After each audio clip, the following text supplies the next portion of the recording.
Cam कहानी। फकीर की तीन बेटियां और सब्र की दास्तान। एक कदीमी गांव में एक गरीब फकीर रहता था।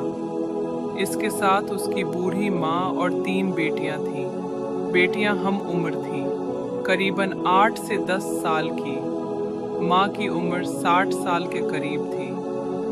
फकीर रोज सुबह सवेरे दरिया के किनारे बैठकर दुआ करता और शाम को बाजार में खैरात मांगता।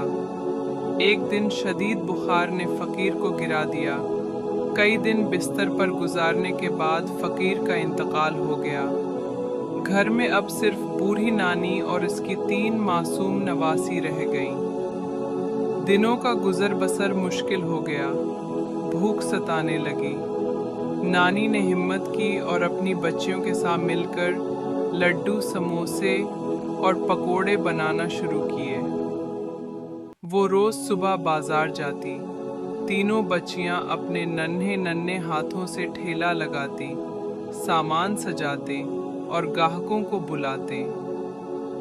बाजार के लोग उनके हौसले को देखकर मदद करने लगे। कुछ सामान उधार दे देते, कुछ चीजें सुस्ती दे देते। अल्लाह ने बरकत डाल दी। चंद हफ्तों में उनका ठेला मशहूर हो गया। एक दिन शहर से एक बड़ा ताजर आया। उसने उनके लड्डू खाए और पसंद किए। वो बोला, माँ जी, मैं तुम्हारे लड्डू शहर के बड़े बाजार में रखवाना चाहता हूँ। रोजाना सामान भेजोगे तो अच्छा मुनाफे दूंगा। नानी की आंखों में खुशी के आंसू आ गए। वो शुक्राने के नफल पढ़ने लगे। अब रोज सुबह चारों खुशी खुशी काम पर निकालते।